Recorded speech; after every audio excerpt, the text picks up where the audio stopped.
Hey, welcome to Hogs, Cogs and 2 Aussie Flogs, the greatest podcast in Australia this side of Milwaukee. Yeah, that'll do. That'll do. Yeah. Oh, I'll wear that one. So, guys, we've had a big response to injuries and all that sort of stuff, so we thought we would, this week, we'd concentrate on what your rights are as Bikers. And if you have an injury and if you have an accident, how do you go about compensation, all that sort of stuff. So we thought we'd make this podcast all about that. What rights you have, what compensation issues you can come up against, where you can claim things, where you can't, who to go to, and that sort of stuff. So we went to. Reality is, mate. You and I don't know anything about this sort of Correct. thing. So what we've done is reality is most people that are watching don't know anything about it. Well, that's true. So what we've done is we've gone direct to the source. Facebook. Sorry.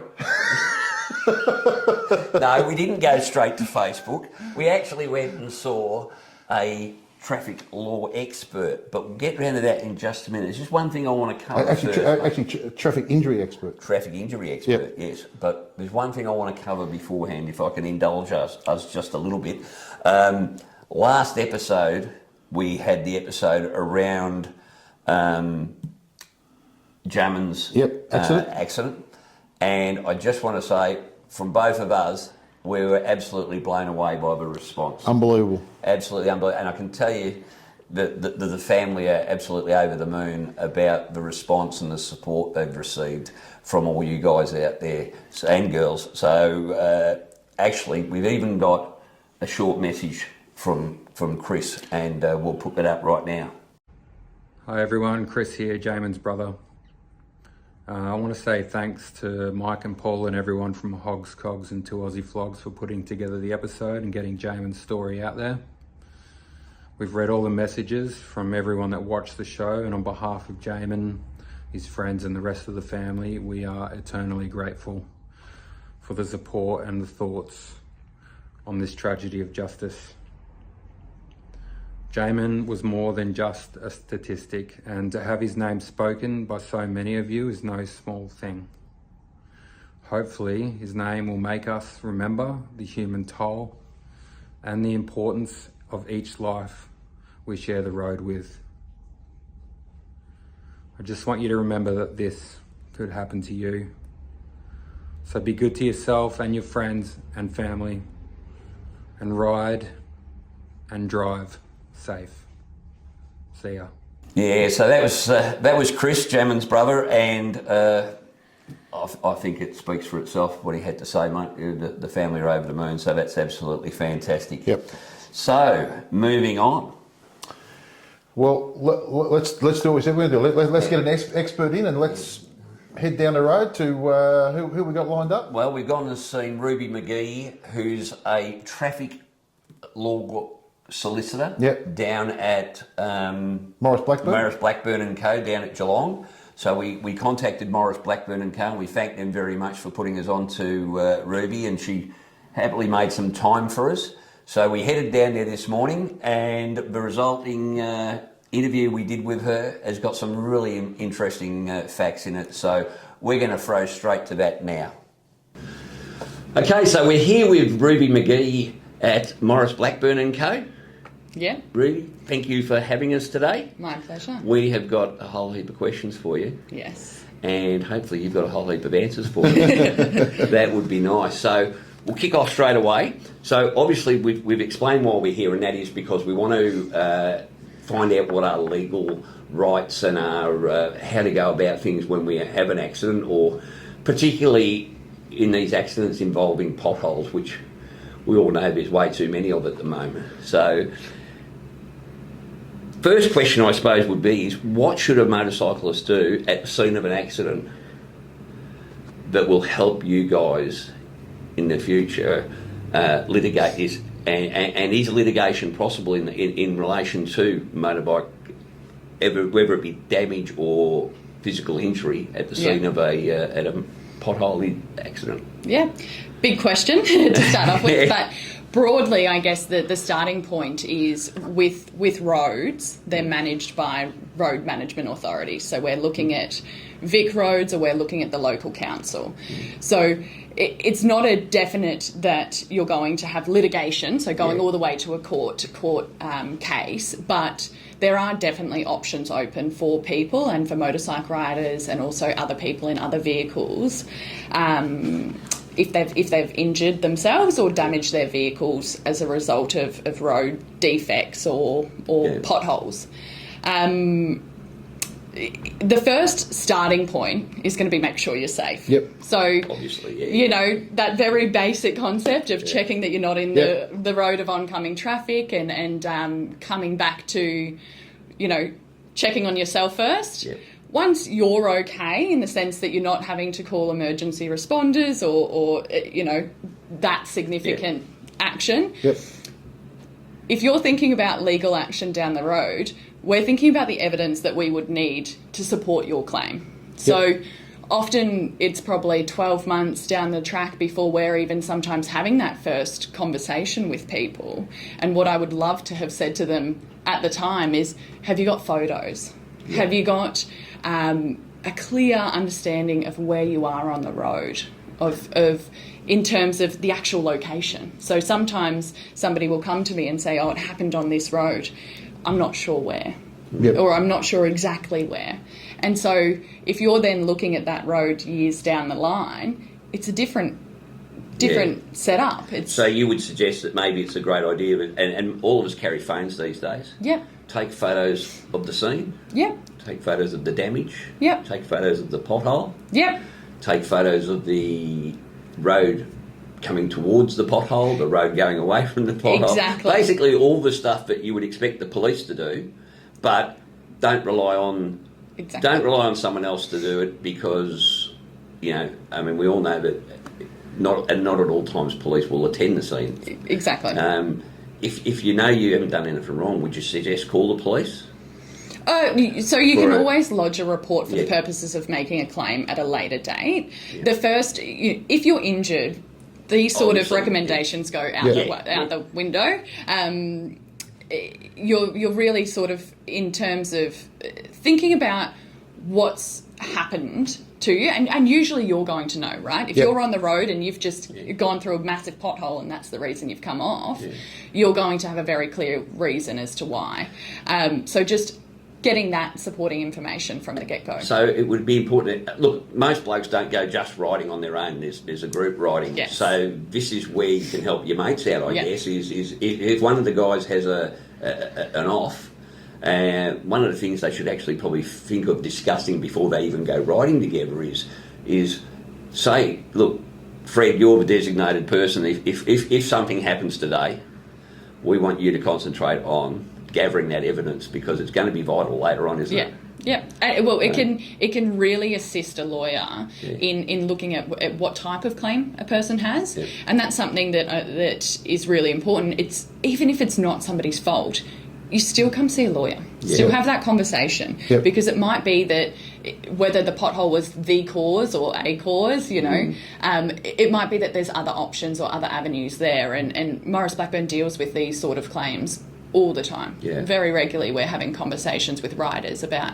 how they've injured themselves or you know, less common is the damage to the property without the injury, but it's conversations worth having so that you know your rights. We're talking a lot of, you know, example, we had a group of 5 riders go down the other week, probably 2 months ago now. Now, there's, I don't know, $150,000 worth of damage over 5 bikes, plus one guy with a broken leg. And this was clearly because of poorly repaired roads. So the road surface became like an ice rink. And 5 bikes going in a straight line, and they all went down. So at that point in time, that's when we should say, you know, that's when we need someone to take photos and get exact locations, you say. Just so that you can identify, you know, a really good example is the Great Ocean Road. Which bend did it happen on? It can be really difficult 6 months down the track to recall those sort of signs about what trees gave way that indicate where you are on the road and things like that. So as a suggestion, if you want, again, if you've got phones, most of those phones have got a Google Maps on them. Yep. Take a screenshot of where you are at the time, with the pin located as where you are.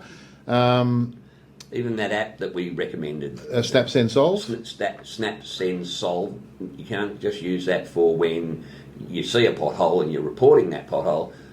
Use that then and there, and then we've got a record of the exact location as well. Yeah, so that's really important. Again, I'll go from myself. So, as most of you know, I was involved in an accident as well. Fortunately, we had video of everything, but it just makes life a whole lot. The calmer, and it's very hard. I know it's easy to say and hard to do, but the calmer you are in that situation, and the more pragmatic you are, the better off you're going to be in the long run. That's all I can say is you've got to make sure that you're calm. Make sure the first thing you do, make sure you're okay and everybody that's come off is okay. But then after that, you've got to try and just be as calm as possible and think through what's going to happen next, and basically cover yourself. Make sure you've got, make sure you've got photos. Make sure you understand what the address is, because the very first thing that's going to come up is where did it happen, and take a note of the time as well. And it just makes life a whole lot simpler down the track. On some roads, it's going to be part of the road is covered by one authority and another part's on the other. So location is paramount as to who's responsible, isn't it? Absolutely. Yep. Cool. And that's one of the biggest issues I think people are having at the moment, is that there's so many different bodies that are responsible for so many different things. I think Vic Roads is responsible for 25,000 kilometres and then of road, and then the balance is various councils, other government bodies. Are they secondary roads? Are they some are privately owned roads? So you've just got to be really switched on as to where you are and who to contact. I guess is what we're saying. Absolutely. So in the case where somebody does have an off and they aren't injured, but it's clearly been caused by a pothole or a fault in the road, and the bike's unrideable and it's got to be either towed or put on a tray truck. Is that something that you could help with down the track, or is it something that they need to go to, find out where they are, go to the relevant body and speak to them? Is that their first course of action? So the first step is going to be making sure you're documenting everything. So there's not a quick fix in the sense of, I've incurred this towing expense, so can you pay this invoice? It's going to be a claim. So you're going to make a claim based on the damage to your personal property. If it's not an injury, it's not a personal injury, but it's a property damage claim. And sorry, you would hope that they're insured. That'd be the first thing to. That would be ideal. In the sense that they're going to probably have an insurance company that can do the legwork for them. If they're not insured or there's expenses that aren't covered, each different sort of authority, as you've touched on, it can be Vic Roads or a local council, will have a different process, a different form to submit. Okay. So it's essentially making a claim for damage, which, usually you can find by looking at their website. So Vic Roads has a claim form through their website. And just making sure that you're including everything. So there are thresholds, and each council might have a different threshold in terms of a monetary claim. So Vic Roads will essentially, in some cases, just say, sorry, it doesn't meet the threshold if you're not claiming enough in terms of the costs of it. So having that insurance, similar to an excess, you want to make sure it's economically viable. So the damage isn't enough or is too much? Isn't enough. Isn't enough. So what do they normally start at? I think it's a bit over $1,000 for Vic Roads, you can check that on the website. It's pretty clear. It just seems a bit unfair that they don't maintain a road. They expect us to have a roadworthy vehicle, but they don't have a vehicle-worthy road. And you get $800 worth of damage to a front tyre from a pothole, which could have taken you off but didn't. But with skill and determination, you've held on that beast, but you've smashed your front rim and you got $800 worth of damage, and they say, "Oh well, too bad." I wish it wasn't the case, and I wish that it was probably more streamlined. But it is. There are certain thresholds. It might be different for different local councils. Depends on where the damage has occurred. Generally, in relation to roads broadly, the types of claims that you can make based on damage are difficult claims to make. Yeah. And that's because there are certain public policy defences with respect to roads, because they have to be aware. So the knowledge comes into it a little bit about, you can't fix something if you don't know it's broken. But yeah, it's not completely fair, but there are those thresholds. That leads me to another question then. We're often driving down the road and we see these massive potholes. The council have done a wonderful thing. They've put up a 40k sign, they've sprayed a yellow circle around it. Yeah. And it sits there like that for 3 months. Yeah. So if someone comes along and hits that, does that, putting that sign up and spraying a stupid yellow circle around a massive fault in the road, relieve them of their responsibility? No. Good. Broadly, no. Thank God for that. I would say that, we're never looking at one thing with an accident. It's always going to turn on somebody's specific sets of circumstances. And with what you've just described to me, if this was a case theory, I'd be saying, well, hard to say they didn't know about it, isn't it? That was my point. If they put a circle around, I'm going, well, if you've got time to put a circle around, why don't you just bloody fix it personally? Yeah. But we know that might take a while, but we're actually hearing instances of, they're just spray painting circles around everything, putting up 40k signs and then leaving it for months on end. Well, as you say, they can't argue that they didn't know about it. No, and that's not a guarantee in and of itself, and as a lawyer, my natural step back is saying, well, not in all cases, but it goes a long way to know that they were aware of the defect in the road, because that's one of the requirements, is that they had that knowledge and that they were negligent in not fixing it. Yeah. So, sorry, is there a way of knowing, of finding out quickly who is the relevant person with government body to?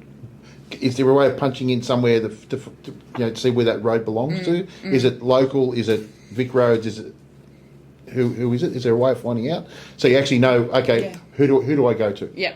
It's not as efficient as I would like and as we'd all like, but Vic Roads does have an interactive map where you can see which roads are under their sort of jurisdiction, and they've also got a registry. But my starting point is usually, is it a main road? Is it a big road? Because if it's a highway, if it's an arterial road, it's going to be Vic Roads generally. If it's a suburban back street, it's more likely going to be the local council. For your riders and your listeners, you can also just implement having those contacts from Vic Road saved as a contact, as a really practical tip, a really practical way of saying, okay, I want to notify Vic Roads or the relevant authority of this damage. Vic Roads will be pretty effective in saying that it's not our area, I would imagine. So you'll find out very quickly it's not their problem. Yeah, or at least it's recorded somewhere that you've reported it. So you can save their notification number in your phone as Vic Roads notification, and that's a contact you can have. The other thing I was going to ask you, because at the moment there seems to be a lot of duck shoving going on, so how do you pin down, because it seems to be that one authority is handballing to another authority is handballing back to it. No, it's not my responsibility. So how do you actually pin down? Is there like a certain person within that organisation that you can actually contact? Do they have is there a go-to person? Is there a go-to title of that person?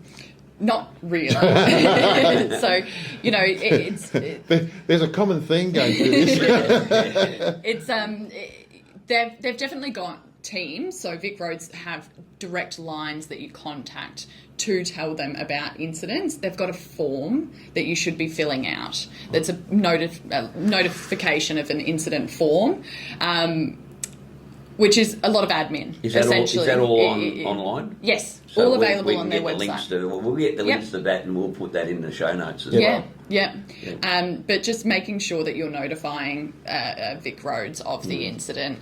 Likewise with the council. It's not a clear fix, but generally a comprehensive Google search actually goes a long way of putting up in as much information as you can to that search bar. Okay.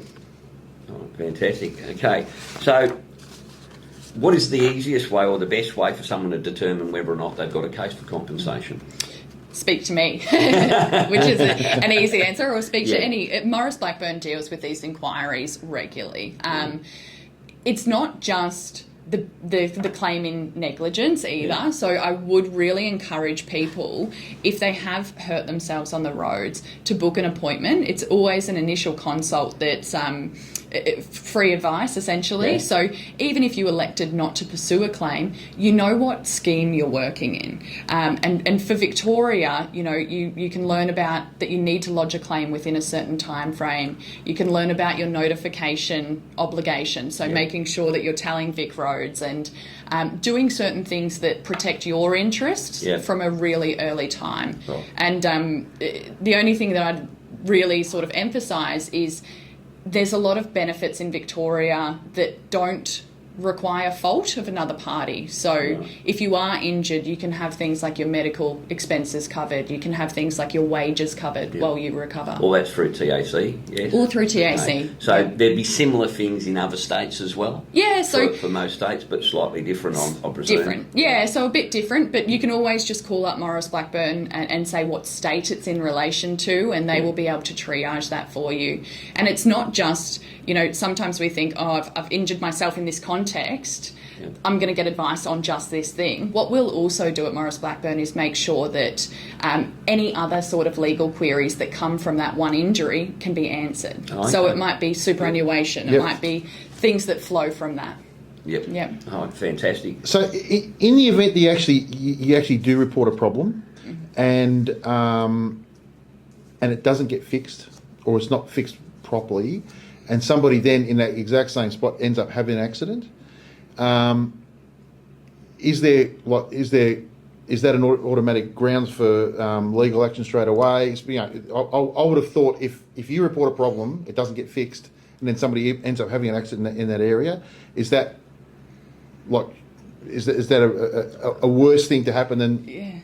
I think that it actually sort of circles back nicely to the point we spoke about earlier about knowledge. So you're doing other road users, and especially motorcycle riders, are solid by reporting that in the first place. Even if you're not involved in an incident with that particular set of road, but you go past a set of road and there's a really safe spot for you to pull over and go, this is potentially a hazard, by reporting it and then that not being fixed, it's very hard for an authority to say they weren't aware of it, because you've done that notification for that person, and we would use that. So I would request that information from the authority or the responsible body and say, have you received any complaints about this area of road? Are they legally obliged to give you that information? So under the Freedom of Information Act. So we make that request according to the Freedom of Information Act.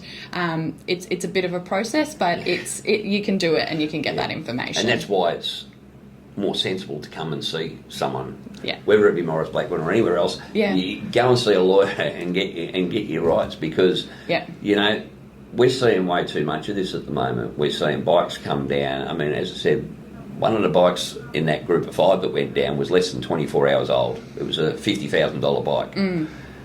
He picked it up at 6 o'clock the night before. It's just appalling that they can fix roads in such a way that they're actually making them dangerous. Or leave roads that are in such poor condition. And I don't see any change in that coming real soon, not when the government have reduced the amount they're spending on roads by about, 20% or 25%? 25% since 2020. Ludicrous. So you're going to get more work, I would suggest, because they're not fixing it. Just on the reporting, is there and this might be even your wheelhouse, but is there a time frame from when you reported it to, is there an expected time frame to when it should be attended to or fixed or something done? Is there like a designated time frame? Yeah, not that I'm aware of. It would be based on the public policy, resources, how reasonable is it for them to attend to that, and the priority. You do want them triaging more significant or more, serious defects over minor defects that are potentially less hazardous, but not that I'm aware of, but Sure, I can look into it. Yeah. So one of the things we had a number of people send us messages through to our Facebook page about lodging a class action. Are class actions possible? I presume they would have to be for an accident similar to the one I was telling you about, the 5 vehicles at once, or is it better to manage them as a single thing? Well, I'm a road injuries lawyer, so I'm going to turn and say, individual circumstances. Yeah.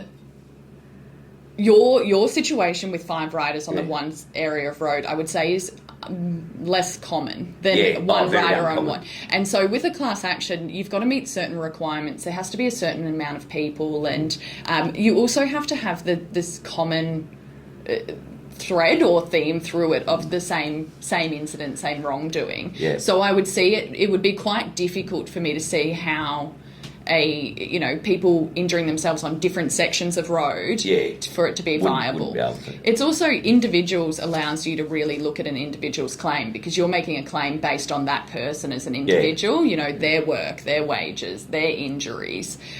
So you wouldn't, getting legal advice allows you to really have a deep dive into that. Look after yourself. Okay. Everyone, well, basically it's just easier, and you're probably going to end up with a better result anyway, aren't you? Yeah, and it would be... look at your individual circumstances. Very, very uncommon for everyone to be injured on the same pothole. Yeah. Well, as I said, that one I'm discussing is probably a one-off, or it's probably not a one-off at the moment, but it's less likely than what we've seen. So Maurice Blackburn have offices all over Australia? Essentially. So we've got most states and territories covered.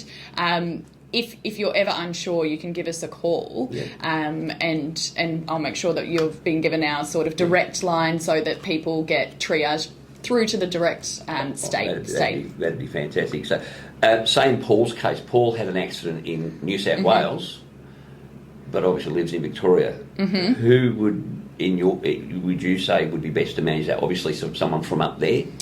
So, where the accident happens is where your sort of bigger claim will take place, right? Yeah. But if you're injured on a Victorian registered vehicle, you can still have a statutory claim in Victoria. Okay. So TAC might cover certain benefits for you. So generally, I'd just say get in contact with a law firm that is close to you, and Maurice Blackburn in Victoria has plenty of offices. If I'm not the right person, I'm going to make sure that you find the right person.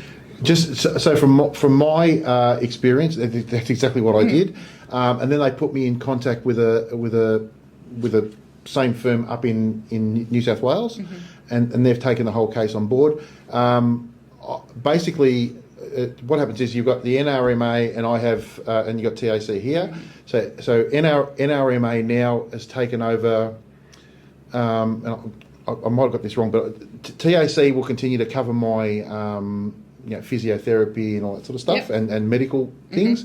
NRMA is not doing it. NRMA is more looking after loss of income, property damage, all that sort of stuff. So that's how it's worked in my case. One thing I was going to ask you too is, look, not everybody's flush with cash. There's, especially like we had an incident that we talked about in the last podcast where somebody got off pretty much scot-free. Does money play a big role in an outcome, or is it the law is the law and not in personal injuries, which is I love. Special, So I represent a broad array of clients. So anybody who is injured can walk into a Maurice Blackburn office and get free legal advice in an initial consult.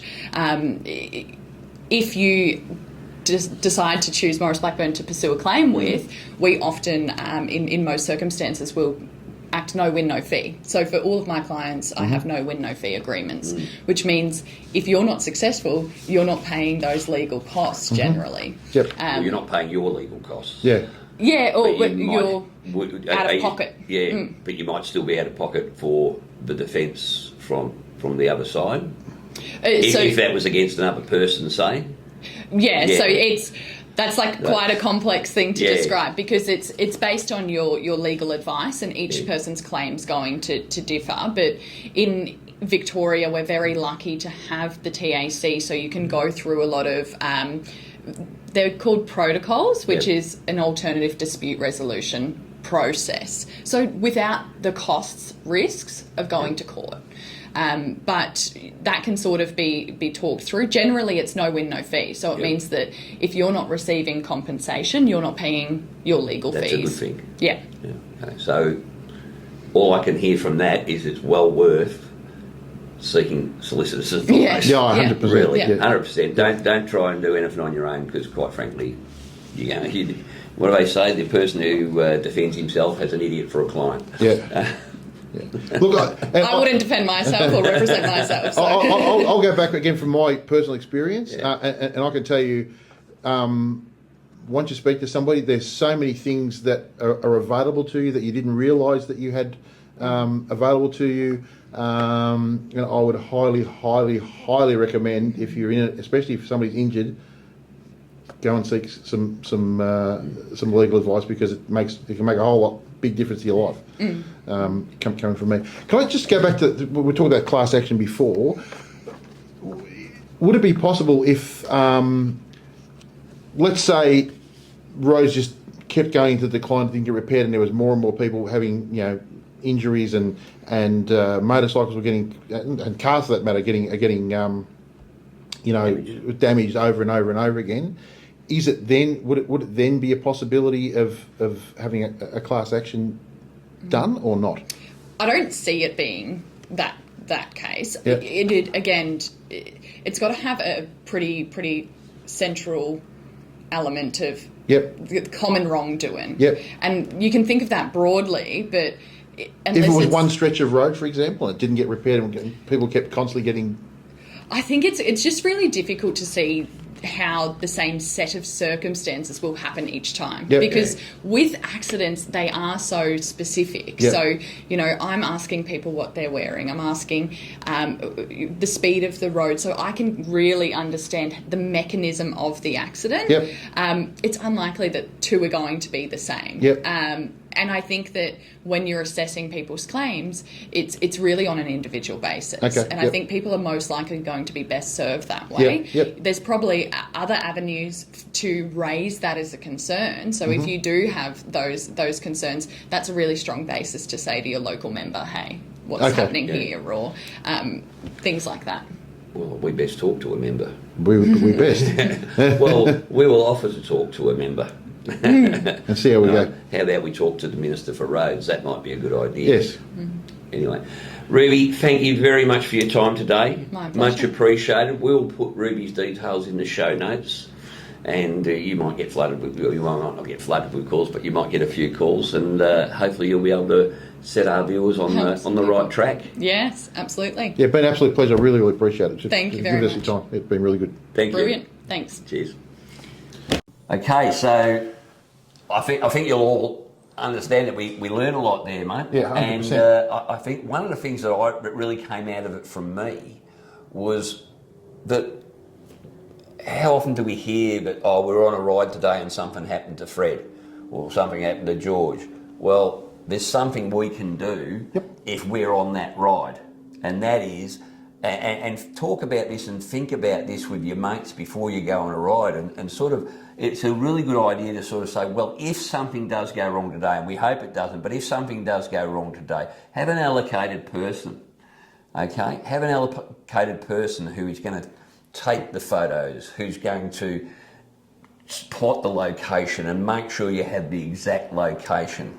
Make sure if there's anyone there that says, I saw that, you poor bastard, that you get their details. Correct. Because right now it might not be an issue. Everyone is in a rush to get home, and often I see people are more in a hurry to get home and Facebook photos of the accident than they are to actually help out at the time. What we'll actually do too is we're going to put an accident checklist in as well. So that'll go on the Hogs Cogs Facebook page as well as in here. Yeah, there's a files section. If you open up, if you haven't joined yet, please go ahead and join the Hogs Cogs and 2 Aussie Flogs Facebook page. I'll put a link to that in the show comments. And when you open that page, there's actually a files section. Okay, at the moment, the only thing in the files section of details of a ride we've got coming up, which we'll talk about later. But what we'll do is we'll put a list in there of what you should do at an accident scene, as told to us by Ruby today. And I think what that'll do is if you get to an accident scene and you go, shit, I'm not quite sure what I should do, go back to this episode on YouTube, go to the show notes, and it'll say, go to our Facebook page, and that'll jog your memory, hopefully, to go and just have a look at that list. And it's the simple things, like she said, photograph the scene, photograph the pothole or whatever caused the injury, get the names of anybody. Take a screenshot of your Google Maps so you know exactly where you were at the time. Yeah, take a screenshot of your Google Maps. Report that pothole immediately via the app, which is Snap Send Solve. Okay, we discussed that in a couple of other a couple of episodes, and we'll put the link to that app again too. So it's a really good one, because one of the things she did say, you'll note that she said was, if it's already been reported and the council or the Vic Roads haven't done what they should have done, it gives the next person so much of a better chance of getting a good result. Yeah, a good outcome. Okay, you're not going to stop the accident happening, but I tell you what, afterwards, it's going to save a lot of misery for people. And the other thing I would say is, if you haven't got insurance on your motorcycle, get some insurance on your motorcycle, because to try and go through and get money out of councils and government honestly it's a nightmare. You may get it, you may not get it, but why put it? I mean, you're talking about bikes that are worth $15,000 and upwards, and as Ruby said, if it's not over $1,000, they're not going to cover it. Well, you want to be able to cover it somehow, so you want to be able to get at least some insurance on it. That's my recommendation anyway. Yeah. And the other thing, as she said, if you go and see Maurice Blackburn, and we thank them again for their time, and I'm sure it's the same with lots of other solicitors, first time you go and see them, it doesn't cost anything. It's free. So you're not going to lose anything further. But I tell you what, they could tell you some information that will absolutely make a massive difference to your life after a prang. I can tell you, like I said, from personal experience, it really helped Elaine and I. You don't realise, and the things that they can sort out for you can make your life a whole lot easier than what they could have been had you not gone and seen them. Yeah. Well, mate, we've actually got a story. The other day I went and visited young Max Lucas, and Max had exactly the same sort of accident that we're talking about. He was riding up, I think it was the Burwood Highway, and he's hit a pothole in the wet. It was filled with water, so he didn't know how deep it was, and he's come off, and the effects of that accident, it wasn't an accident, because it would have been an accident if the pothole had accidentally arrived, but it didn't. It's mostly due to poor road planning and poor road maintenance. But anyway, I went and had this chat with Max, and let's put that up right now. So I'm here with Peter and Max Lucas, and we've been talking obviously about the potholes problem in Victoria, and here is a cookie cutter example of what can happen when things go wrong. Max, tell us when it happened and what happened, mate. Yeah, so pretty much 2 months ago, it's a bit over 2 months now, went on for a ride with a couple of mates after a bit of a bike night sort of thing, which they're pretty popular now in Melbourne. Yep.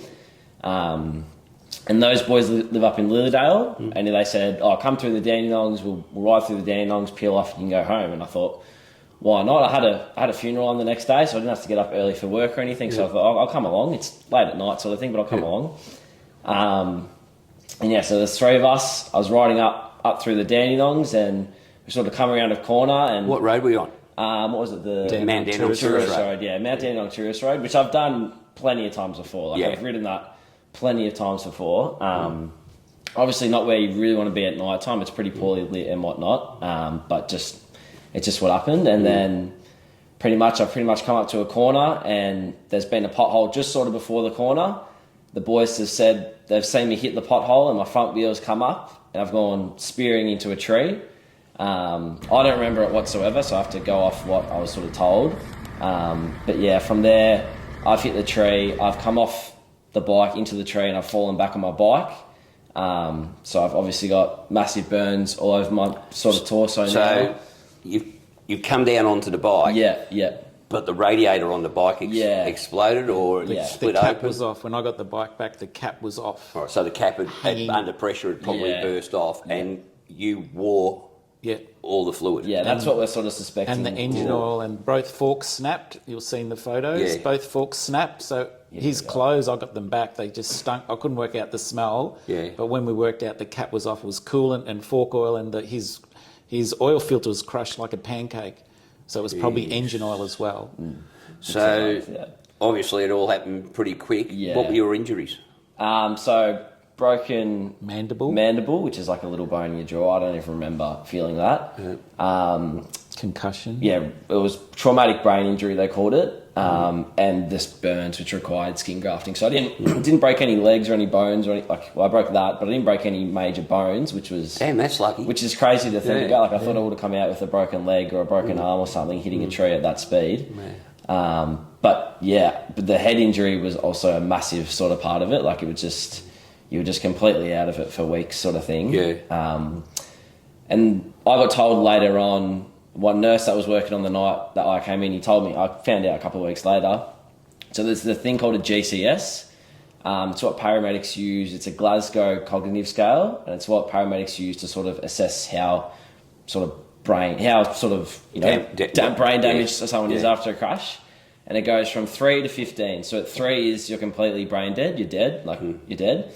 15 is you might have had a bit of a crash, but you're all good. You're all well and good. You might be a bit, shaken up. And 8's unconscious. So that's sort of the levels. I was put at a GCS 4 at the scene of the crash. So I was pretty much gone at the scene of the crash. They don't understand how. So obviously you were unconscious. You were sent. You were off to hospital. Yeah. So air ambulance. So the next thing. Is Peter, how did you find out, mate? Well, I was worried at home because I knew he had a funeral. I thought he's just staying out later. And, I put the bins out and his car was in the way, and then I realised he wasn't going to work, and I was waiting until he got home, and I went out the front. I'm looking up and down the road to see where he is. Came back inside, went to bed, and I was watching YouTube without the sound on, listening for him to come home, And I even went and made his bed. I never ever make his bed. I went and made his bed. That's weird. So he had a nice bed to come home to. Yeah. And then Leanne came to bed, and within 2 minutes there was bang, bang outside. And Leanne goes, "What's that?" And I said, "Oh, just neighbours." And I thought, maybe someone's dropped Max home. His bike wasn't running. Looked out the window and there's torch lights, and you could see the green vest of the coppers, and Leanne just lost it. I got to the door quicker than the cops got to the door, and they were in the driveway, and I had to go down the stairs. They just said he was been in an accident, critical, unconscious, but breathing. So we were straight in the car to the Alfred. Yeah. I don't even know what to say about that, mate. Yeah, it was. I mean, that must have been about the most traumatic thing that you could imagine. I mean, it's every parent's nightmare, isn't it, really? Yeah, but in a way, because I was already worried, it sort of didn't surprise me in a way. I don't know, I just had this gut feeling that wasn't right. Yeah. So let's go back to the accident. Yeah. You didn't see the pothole at all?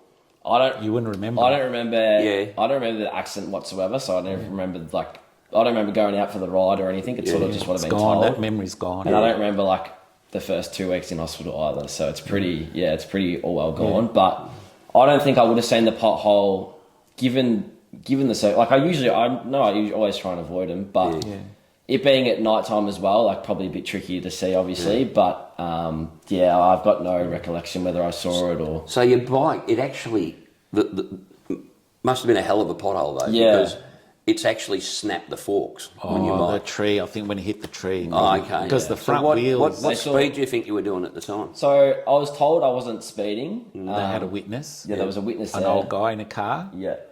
So, God knows. The Micah paramedic said if Max had been doing over 40 k's an hour, because the tree was so close, and the cop said he picked the biggest tree, that's the biggest tree on the road. If he'd been doing over 40, he wouldn't have got out of it alive. So it must have been sort of slow around a corner in just a slow area. Yeah. Both front forks snapped. You'll see you've given you photos. Yeah. And the front wheel, the rim is cracked on both sides. Yeah. So Well, we'll put those photos up. Yeah, mate. yeah. But the boys saw the front wheel come up. Like I wouldn't be doing wheelies. You saw the front wheel come up. So this ain't a half-inch pothole. This is a and it was still in gear. It was in real pothole. third gear. Yep. So he wasn't in top gear doing 100 k's an hour. And the witness, the old bloke, said the boys weren't speeding because when I pulled up, he said the other boys were just still getting off their bikes. Wow. So he was virtually right behind them, and that there was no charges laid. Max didn't do anything wrong. No. Yeah. Well, that's covered. important. So the police have looked at it. You're still a P-plater. Yep. Right? Although you've been riding for years, you've only been on the road a couple of years, so you're still a P-plater, and the coppers have looked at it and gone, yeah, that's not your fault, mate, obviously. Yeah. Because if you were at fault, I'm telling you, you would have got you would have got something. But you didn't. So that's good to know, but it doesn't help, because what that tells us is, again, what we've been saying all along is we're expected to have roadworthy bikes. Yeah. But we haven't got a bike-worthy road. And we're paying for the privilege of it with the $80 levy every year as well, which is just a disgrace. And we can get a lot of trouble. They put your bike off the road. They put a sticker on it, and if you can't afford to get it fixed, or it's the roads can do whatever. Look, it's not just it's an absolute disgrace as far as I'm concerned. And with the amount of traffic, and not just bike traffic, but all traffic that's on the Mount Dandenong Tourist Road, you'd think that the local council would be. And I'm presuming that's actually council-owned land, road. So they need to get off their arse and fix something. I got the boys intercoms for Christmas, and we did a ride up over the Mount Hotham. Yeah. And we mainly used the intercom warning them about the road and watch out. And it's just everywhere. It's nuts. Well, you got severe burns on your stomach. Yeah. So you've had skin grafts there. Yeah. You've shown me where they've taken the skin graft from your leg and put it on your stomach. It's actually healing pretty well. So that's good news. The Alfred were amazing. Yeah, amazing. It's pretty much a miracle recovery, but it could have been so much totally the opposite. Yeah, for sure. Definitely. So Max, mate, you've done well, mate. Yeah. I'm sort of glad you don't have a memory of it, because that's what a lot of people say. It's Just one thing, Max was wearing one of the Kevlar shirts. Yeah.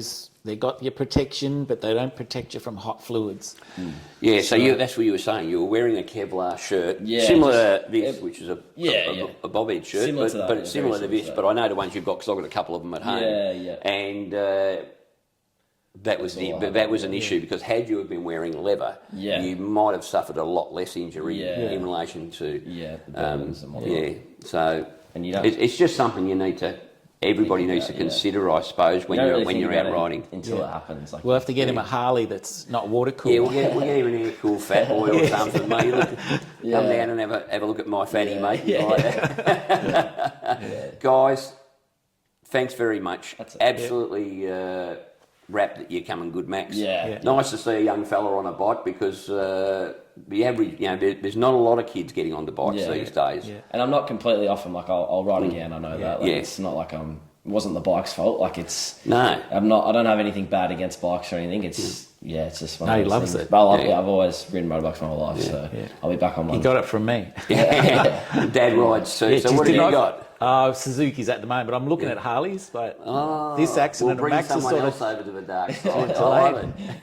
You want one for sure. Yeah. All right. Thanks very much, guys. Thank you. Really appreciate it. Appreciate it. Thank you very much. So as you can see, mate, that was horrendous. Hey, Jesus Christ! I mean, how unlucky are you when not only do you have the accident, but then the radiator bursts and you get third-degree bloody burns. Bloody ridiculous, mate. I mean, and Max is coming along well now. It was, as we said, it was touch and go at the time, and Peter, his dad, is. I tell you what, I spoke to him not long after the accident, and you can imagine what it was like for them. And to attribute it to right air is a bit rough too. He's been riding since he was 10 years old or something. Yeah, he's been on bikes since he was 10. He knows how to ride, this kid. He's had a couple of years on the road, but he's had a lot of years off road. Yeah. So I just think that that's just synonymous, that whole interview, with what we're talking about here and what we're trying to bring up, which is, the road conditions in Victoria, and from what I've heard, very often in other parts of the country, especially New South Wales and Queensland, are no better. No. So if you have a prang, if you hit something, get on. It can't hurt. It's not going to cost you anything. No, 100%. Just on going that on all those things, if with the Hogs, Cogs and 2 Aussie Flogs Facebook page, there's been a lot of traffic on there with people putting up, areas that the potholes are really, really bad. Yeah. So get onto that. If you haven't, like we said before, if you're not on that Facebook page yet, get on it, because there's going to be more stuff coming up that we're going to put up on there as well. The other thing I would say, it's great telling us, get that app, Snap, Send, Solve, because we have limited abilities to be able to do anything apart from what we're doing here. Yeah. But great to let everybody know on that page, but please get the Snap, Send, Solve app, put it on your phone, take a photo, send to the relevant authorities, and at least then, if somebody does come a gutter and it's been reported, bang, they can go around shit houses. Sure, 100%. And one other thing that has already been announced on the Facebook page, and we'd like to announce now, is that on the 15th and 16th of July, we are running the first ever Hogs, Cogs and 2 Aussie Flogs Brass Monkey Run. Right, so as the flyer suggests, only the brave should apply. All right, no pussies on this one. No. It's going to be, we're going to Bendigo and we're heading up to Empire Harley. Jake's invited us up to Empire Harley, which we're rapt about. Yep. And we're going to do a ride leaving from the Western Ring Road McDonald's at 8 a.m. It's gather at 8 a.m. for an 8:30 departure. Yep. And we've got 2 routes planned, one in case it's pouring down with rain and one in case it's hopefully not. And if it's pouring down with rain and you've said you're going to come, don't be a pussy. Put some wet weather gear on and let's get into it. I rode halfway around Australia in freaking wet weather gear and actually no wet weather gear. You got drowned. You only get wet. It dries. Yes. Yeah. It's a bit cold and uncomfortable, but you'll be right. It's going to be a tremendous. It'll be. There's some great people coming. Yeah. Absolute ripper blokes coming. Well, so far we've already got, I think, close to 20 people coming. Yep. And that's just from the Facebook page. So what we'll be doing is we'll be riding up. We'll be stopping for morning tea at Kyneton, at Country Cob Bakery. Either way, it just won best pie again. So we had no choice. Elaine said we had to go. So we'll stop there for a quick morning tea, and then we'll basically cannonball run it from then up to, and we'll discuss the route shortly, up to Bendigo, where we'll go to Empire Harley. And we'll have a few more details about that in the next episode. But we're going to be doing a live shoot of the show. Yep. It won't be coming out live. It'll come out the following Wednesday, I think it is. Mm-hmm. But we're going to have a ball up there, mate. Look, we're going to have some giveaways. So make sure you come in. There's some actually good giveaways too. They're actually really good. So come up and see us. You don't if you're from up that way and you still want to come, by all means come. You don't have to come all the way to bloody. No, you can meet us at Kyneton. You can meet us at Empire Harley. It's up to you. We expect we'll get to Empire Harley around about 11:30, 12 o'clock in the morning. Mm-hmm. And normally they close at 1, but for all you flogs, he's decided to stay open till about 2:30. So we'll have plenty of time, not only to do the podcast, but you guys to bring a bit of coin and do a bit of shopping, and let's put a bit of money into an independent dealer. Now we'll be throwing to the audience as well. So if you've got questions of us, or you've got something you want to put out, by all means, get ready, get your tonsils all ready to go, and and more importantly, if you've got warrants, make sure you've got one of those little snidely whiplash mustache things you can stick on, maybe a fake mullet or something. No, look, it's going to be a fantastic weekend away. Now we've already organised to go to one of the pubs up there. Yep. And they're going to provide us with a courtesy bus. So the idea being is everybody has to. We're asking everybody to organise their own accommodation. You need to get onto that really quick if you want to come, because there's a lot happening up there that weekend, I'm afraid. So our best a thing there is use bookings.com. Have a look at bookings.com because they have lots of accommodation up there. Accommodation is going quickly. Yep. The other thing is too, I mean, if you're going up there and you're by yourself and you're happy to split a room with somebody, maybe put that up on the Hogs Cogs page and say, listen, I'm going up there. If you want to split a room with me, split the cost. I'm happy to have somebody stay with me, that sort of stuff. Because I think it's going to be a fun weekend. It really will. It really will. Yeah, we're gonna have a great time. We're gonna finish at Empire Harley. We'll probably have a couple of hours for everybody to nip back to their own accommodation, pack it, get their gear, get changed, do whatever. Leave your bike at the accommodation because we don't want anyone drinking and riding because that's just not necessary because we've got a courtesy bus and it'll pick you up and it'll bring you in. How good is that, a courtesy bus? You know what? We've spent some time and we've not only looked for Hogs, Cogs and Uber. 2 Aussie Ubers. So it's going to be absolutely fantastic. We're all going to have a bloody good time. We're going to get to the pub, I think, around about 5 o'clock, 5:30, something like that. And he says he'll keep it open as long as we want it open. Yep. And if you and like we'll be there, have a chat to us. We can talk, tell plenty of lies and all stories and all that sort of stuff. I'm already writing mine down. But it's going to be a good weekend. So that'd be great. We might have a couple of secret little informative bits of information to give those that attend. Yes. That might not otherwise know. Yeah. So I'll just leave that there. Yes. Okay. So 15th and 16th. So it's only 4 weeks away or something. So get on, organise your accommodation, shoot us an email either to Hogs, Cogs and 2 Aussie Flogs @gmail.com or get on the Facebook page. Again, same thing. Facebook group is called Hogs, Cogs and 2 Aussie Flogs.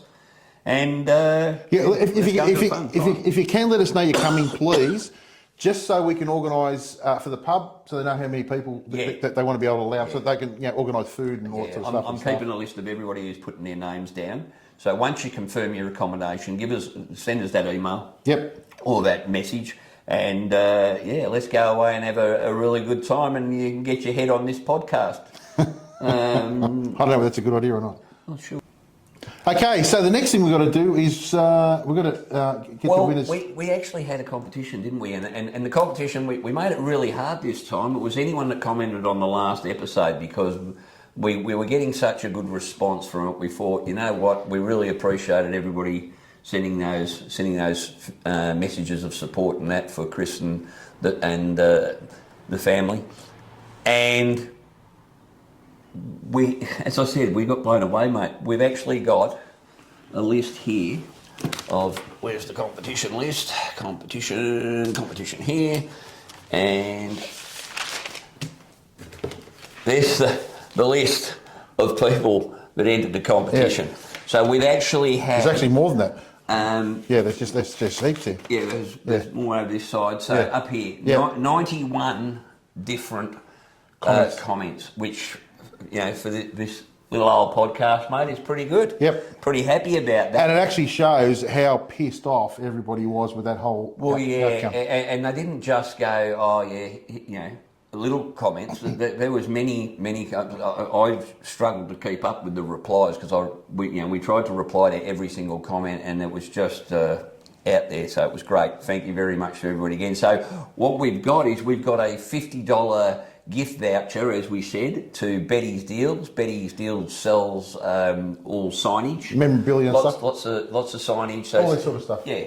So it's a $50 gift voucher. They're in Dandenong. They're also online. So if you're interstate, we'll send you the voucher and you'll be able to order online. So without further ado, we've got a number randomizer that we use, and I'll videotape this, mate, so that we can actually... Righto. So, 1 to 91. Hit the number and let's see how we go. Round and round she goes, where it stops, nobody knows. And the winner is... Number 42. There you go. Number 42 is Greers. Greers, Greerz. So we'll be in contact with Greers. We'll go back through. We'll find his message. Yep. And we'll send him. Or if you're watching Greers, So GREERZ. If you're watching, shoot us a message on the Facebook page, or on to hogscogs2aussieflogs.com, and we'll get that prize out to you. And thank you once again to everybody who... It's hogscogs2aussieflogs at gmail.com. At gmail. What did I say? Just .com. Oh, okay, yeah, at gmail.com. Yep. Or if anybody knows who Greers is and he hasn't seen it, let him know, and we'll get in contact with us, and we'll organise that to come out to him. Yeah, absolutely fantastic. All right, so we've decided that we need to go on a pilgrimage. A campaign. A campaign, yeah. We need to launch a campaign. Tell the people about it, mate. So,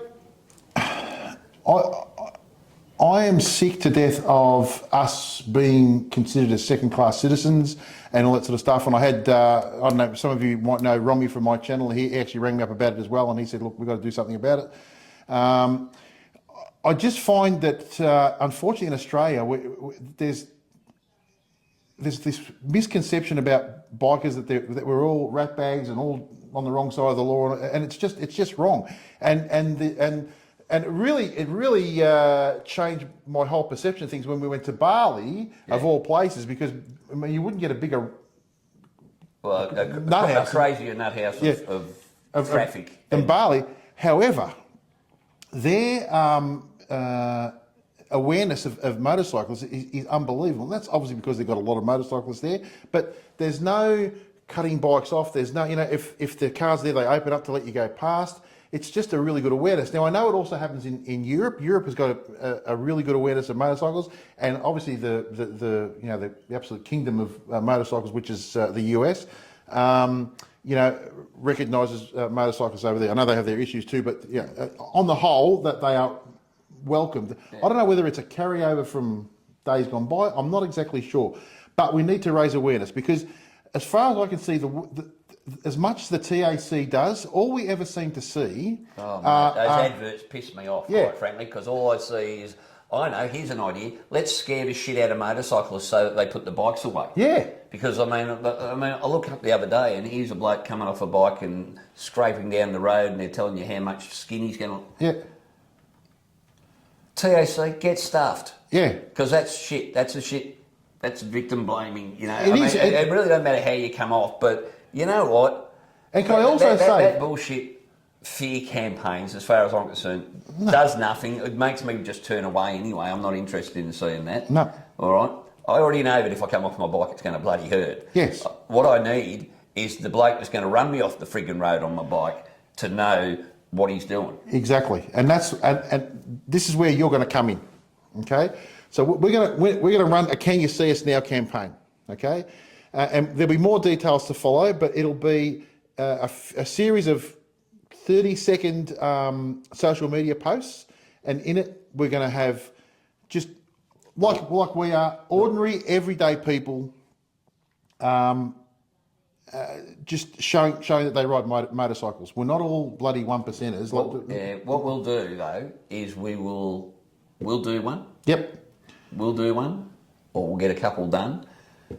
And we'll either next episode or the episode after, we'll put that up and show you what we're after. And we're going to ask you to send us your stuff. Send us, and we'll tell you exactly how we want you to go about doing it and how to get it to us. Yep. And then, you know what, you might feature in our campaign, and we'd love that.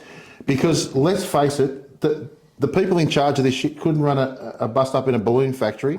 So they couldn't run stuff up in a brothel, man. That's exactly right. So we want to get this happening, and we want to raise awareness, and we want to change the perception. And this is not going to happen overnight. This is going to be a long-term thing. Yeah. So, but we need to change the perception and awareness for people in cars towards motorcyclists. Yep. 100%. Just the general public across the board. And the idea will be is that we'll put it out on our socials, but we're going to want you to spread it amongst your socials, because you might have 50% of your friends ride bikes, but 50% don't.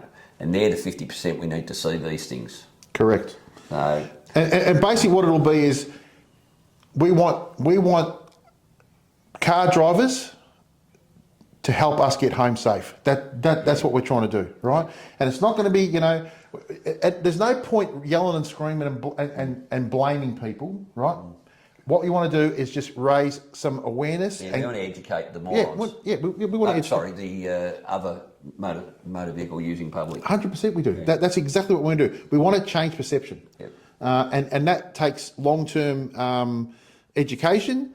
But what's happening at the moment is completely useless. It's not changing a thing. If anything, it's driving a wedge between motorcyclists and car drivers, which is just ridiculous. Yep, don't need that, mate. No, not at all. So that's what's coming up. That we're really going to run that campaign, and we've got lots of people coming on board to talk about it, and we're going to try and get some big names involved.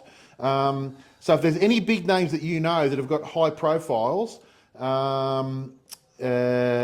we want to hear about it and see if you can have a word to them and ask them to come on board with this campaign. That'd be really, really good, because the more we get this out there, and the more people that are that have a what do you call it, a profile, the better off we're all going to be. Yeah. So stay tuned for that. So no, that's going to be good. So. Not as heavy as last week, mate. No. Still pretty serious stuff we've been discussing today, and I need to relax after that, so I need a root. Oh, should you have a smoke after it? I don't smoke, but I might on this occasion.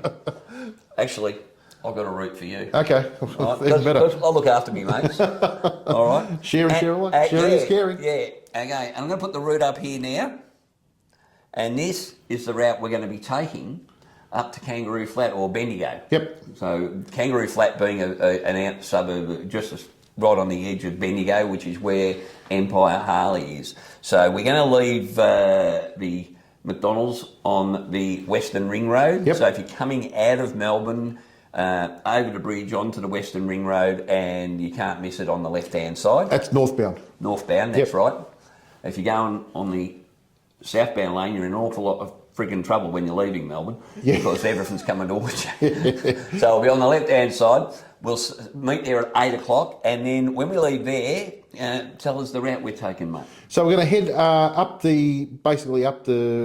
towards Greendale, Trentham, and then pop in at Kyneton. So basically through the Ludogurd State Park? Yeah, through there, yeah. So it'll be through that way? up the Western Highway, and then off at Greendale, Blackwood, Trentham into Kyneton. So from Kyneton, we'll head up Sutton Grange. I think it's called Sutton Grange Road through Elphinston. Yeah, so we go to Elphinston, and then there's a right-hand turn there. We'll do a little bit of a curly route there, but we'll get up to Sutton Grange, and then from there up through Sedgwick. Yep. And up into the back end of Kangaroo Flat, which will bring us right down the back end of the back door of Empire.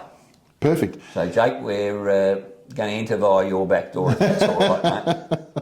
Now that's Sutton. I think pretty sure it's called Sutton Grange Road. Yep. That's a little twisty road. Last time I was up there, there was a little bit of there was a couple of potholes, but they were fixing them. So I'm hoping that they're fixed by now. It's the Bendigo Sutton Grange Road. Yep. So I think they will be, but we're going to be taking it easy anyway. So no need to worry. Look, the fact is, it's probably the reason we called it a brass monkey run is because it's going to be brass monkeys, mate. It's going to be is very good likelihood it will be bloody cold. So make sure you wear the right gear, rug up, all right, and it's going to be a great run. So shooting back to what we were talking about earlier, if you're not doing anything that weekend, why not come along? It's going to be a fun time. Yep, that'd be great. All righty, grumble. Ladies and gentlemen, for the thousands at home and the millions that aren't listening but are about to hear about it. Let's get ready to grumble. Oh, a little bit of a vibrato. You like that? You like that? A bit of vibrato. Put a bit in there. Put a bit of effort in. Oh, bloody hell, it's Pavarotti. Okay, who's got a grumble? I haven't got a grumble. I'm actually so happy this week. There are no grumbles. Bullshit. Look, again, like I said, I had a chat to Romy Rangi, who's living in Perth at the moment. He's doing the mechanical stuff at Perth Harley Davidson. Is anybody really living in Perth? Oh, they're existing. Yeah, okay. So if anybody needs any work done, just go out and see Romy, because he's doing a good job over there. Yeah, bloody oath. Now, and he brought this up to me, and this started the whole second-class citizen, redheaded stepchild sort of stuff. So he went to get fuel, okay, and he went in to pay for it, and the woman said, "You have to take your helmet off," and he said, "Why?" She goes, "Oh, because it's illegal to walk into a service station with a helmet on. You have to take it off." And he said, "Well, the last 3 years we've just gone through COVID. Everybody walked around with masks on. What's the point?" So my grumble is, why on earth at this now are we still having to take helmets off to go into service stations or anything like that? I know it's to stop hold-ups and all sorts of stuff, but mate, if you're walking in there to pay for fuel, you're not doing a hold-up. You're not doing. And let's face it. Well, the only person committing a crime in there is normally at $1.90 or something. A bloody try $2.20. $2.20 a litre. The crime ain't coming in; it's going out. For Christ's sake, what? Anybody wants to rob a convenience store or whatever, mate, they can put a balaclava on. Yeah. They put just a frigging COVID mask on if they want to. I mean, a bloke with a COVID mask and a hoodie on, what's the difference between that and a frigging a helmet?